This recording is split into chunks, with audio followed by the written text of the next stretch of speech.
Assalamualaikum warahmatullahi wabarakatuh. Hari ini saya nak buat sedikit ulasan yang berlainan lah. Bukan Liga Malaysia tetapi sebaliknya La Liga, iaitu pertemuan Derby Madrid di antara Atletico menentang Real Madrid, yang mana Real menang 2-1 pada perlawanan ni, hasil jaringan dari Rodrigo dan juga Valverde. Untuk perlawanan ni, walaupun tanpa seorang pure striker ataupun pure number 9, iaitu striker utama mereka Benzema, nampaknya Real masih lagi boleh memenangi perlawanan ini dan mengekalkan rekod tanpa kalah mereka dalam setiap perlawanan La Liga untuk season kali ini. Bahkan pasukan yang paling banyak menang dalam season ini di Eropah. So tahniahlah untuk Real. Untuk perlawanan ni sebenarnya kalau daripada segi taktikal, kita boleh tengok sebenarnya Real Madrid punya taktikal lagi better daripada pasukan Atletico. Yang mana boleh dikatakan pasukan Atletico semalam mereka cuba untuk bermain dengan high pressing bagi memberi tekanan kepada pemain-pemain Real Madrid,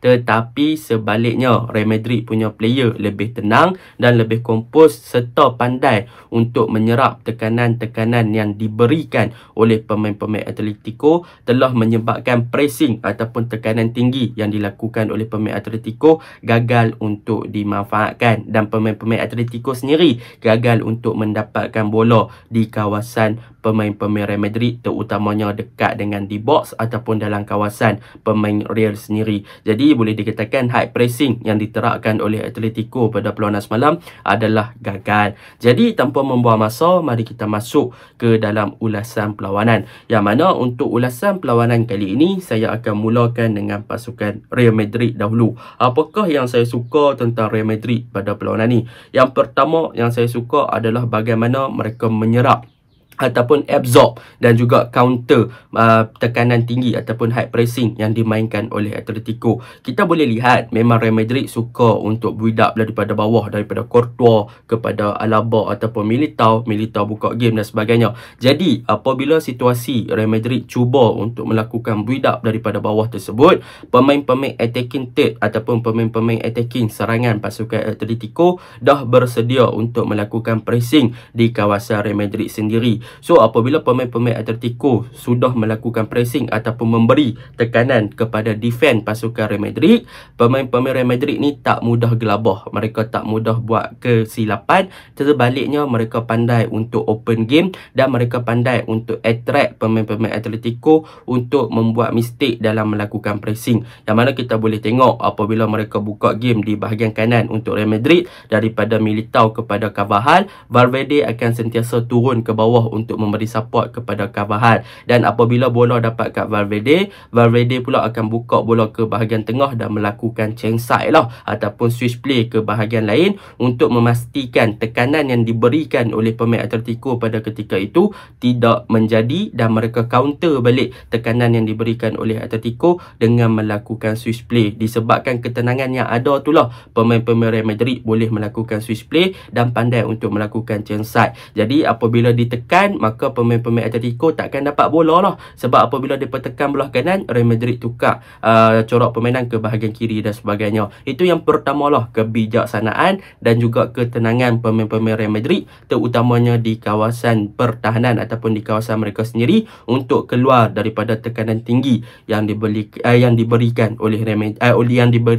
oleh Atletico semalam. Itu yang pertama yang saya suka. Yang kedua yang saya suka adalah tentang midfield department pasukan Real, yang mana diketuai oleh Modric, Kroos dan juga Tchouaméni. Tetapi yang paling menarik minat saya adalah tentang Tchouaméni, yang mana apabila beliau bermain di samping Kroos dan juga Modric, boleh dikatakan di antara legend dalam bola sepak Malaysia di bahagian midfield. Tetapi nampaknya boleh dikatakan daripada segi performan, Tchouaméni adalah antara nadi utama yang menggerakkan bahagian tengah pasukan Real Madrid. Beliau bukan sahaja bagus daripada segi ball winning midfielder, yang mana bukan beliau sahaja yang cuba untuk memenangi bola di bahagian tengah. Sebaliknya, beliau juga adalah key ataupun kunci kepada pemain-pemain Real Madrid untuk bermain dengan lebih tinggi dan lebih open di bahagian attacking third. Saya ambil contohlah untuk gol yang pertama daripada Real Madrid yang dihasilkan oleh Rodrigo. Apabila Tchouaméni berjaya memenangkan bola di bahagian tengah, beliau lah yang akan menggerakkan bola ke bahagian hadapan bersama dengan Kroos dan juga Modric. Dan apabila beliau pegang bola, beliau telah berusaha untuk naik lebih tinggi ke hadapan. Jadi apabila beliau naik lebih tinggi ke hadapan, maka pemain-pemain Real Madrid di bahagian tengah ataupun di bahagian wide area akan follow up sama untuk bermain dengan lebih tinggi. Mereka dah tak bermain secara defensif ataupun tak bermain secara deep, sebab key player mereka Tchouaméni dah naik lebih ke atas. So apabila mereka bermain dengan lebih tinggi, maka mereka ada ruang untuk mereka passing ke hadapan. Jadi Tchouaméni ni bila menang bola kat tengah, kalau dia bawa bola lagi tinggi, maka dia lah yang akan cuba untuk merancangkan pergerakan bersama dengan Modric, dan Kroos akan menjadi backup kepada beliau untuk sentiasa stay di belakang beliau bagi memastikan yang pasukan Real Madrid tak kena counter. Dan kelebihan Tchouaméni ni juga bukan hanya daripada segi defensif, daripada segi memenangi bola, tetapi daripada segi kreativiti. Apabila beliau naik atas, beliau ada kelebihan daripada segi true passing dan juga ada vision yang baik. Kita boleh tengok bagaimana beliau melakukan vertical pass kepada Rodrigo untuk menghasilkan gol pertama daripada Real Madrid. So satu hantaran yang bijak yang mana beliau berjaya untuk kontrol midfield bersama Modric dan juga Kroos dengan sangat-sangat cemerlang lah. Dan untuk Kroos, boleh saya katakan beliau lebih untuk cover up bahagian tengah dan memberi support kepada Tchouaméni dan juga Modric sekiranya mereka berdua ni naik atas lah. Dan Modric pula, beliau adalah player yang lebih more to offensive lah, yang mana beliau lebih involved dengan banyak pergerakan-pergerakan serangan untuk bahagian tengah pasukan Real Madrid. Dan kita boleh tengok satu gerakan yang menarik daripada Modric, yang mana mereka berjaya untuk menghasilkan 1-2 bersama dengan Vinicius untuk menjaringkan gol kedua daripada Real Madrid melalui Valverde. Itu adalah satu gerakan yang menarik lah daripada bahagian tengah pasukan Real kepada pasukan Atletico untuk gol yang kedua. Jadi boleh saya katakan trio midfield pasukan Real Madrid ni memang sangat-sangat excellent, bukan sahaja daripada segi defensif, bahkan daripada segi mereka punya build up play di bahagian wide area dan bagaimana mereka melakukan passing di belakang pertahanan dan juga di celah-celah pertahanan untuk mencari space supaya pemain-pemain ni boleh lari ke bahagian belakang pertahanan pasukan lawan. So Rodrigo pandai buat run in behind, Vinicius pun kita tahu pandai buat run in behind. So benda tu yang menjadi kekuatan untuk pasukan Real Madrid. Manakala yang ketiga, apabila berbicara tentang Real Madrid ni, mereka punya kelebihan sebenarnya bagi saya man of the match semalam lah adalah Valverde. Yang mana untuk Valverde pada perlawanan ni boleh saya katakan dia adalah seorang player yang sangat cemerlang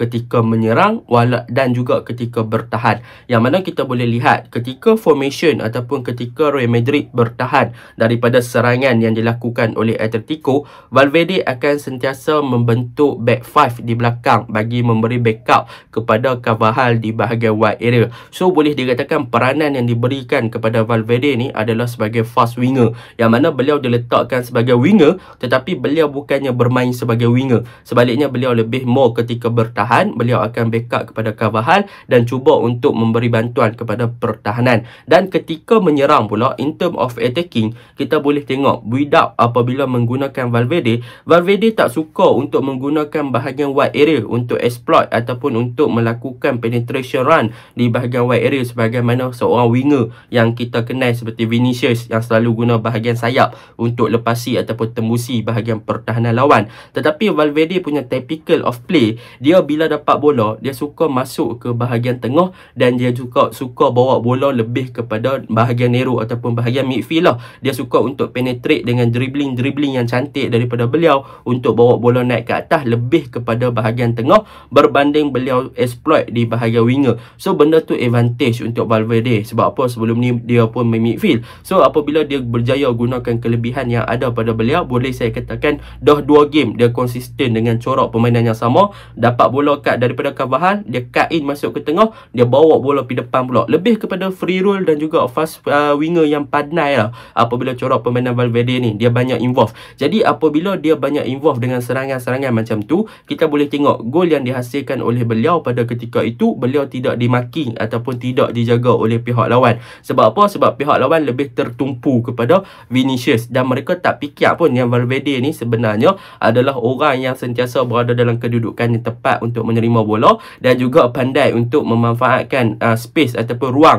yang diberikan oleh pihak lawan. So memang one of the best player lah pada perlawanan semalam untuk Valverde. Dan untuk bahagian attacking, untuk Rodrigo dan juga Vinicius, apa yang boleh saya katakan perbezaan antara dua attacking pasukan Real Madrid pada perlawanan semalam berbanding dengan pasukan Atletico adalah daripada segi mereka punya movement, mereka punya off ball movement, mereka punya pergerakan dengan membuat larian di belakang pertahanan dan sebagainya. Itu yang membezakan antara pemain attacking Atletico, yang mana mereka ada Rodrigo, mereka ada Vinicius yang pandai untuk membuat larian di belakang pertahanan, mereka berjaya untuk cut inside dan sebagainya. So benda tu yang tak ada pada Atletico semalam, walaupun boleh dikatakan mereka sepatutnya ada Joao Felix dan juga Griezmann yang bermain dengan two striker, sepatutnya boleh buat lebih baik daripada Real Madrid. Tetapi Real Madrid buktikan walaupun tanpa pure number 9 ataupun tanpa Benzema, mereka still lagi boleh bermain dengan lebih baik. Jadi secara kesimpulannya semalam, untuk defend, midfield dan juga striker Real Madrid, mereka bermain dengan sangat baik. Mereka berjaya untuk absorb tekanan diberikan, mereka memanfaatkan kesilapan pemain lawan dan mereka punya build up play memang sangat-sangat bagus.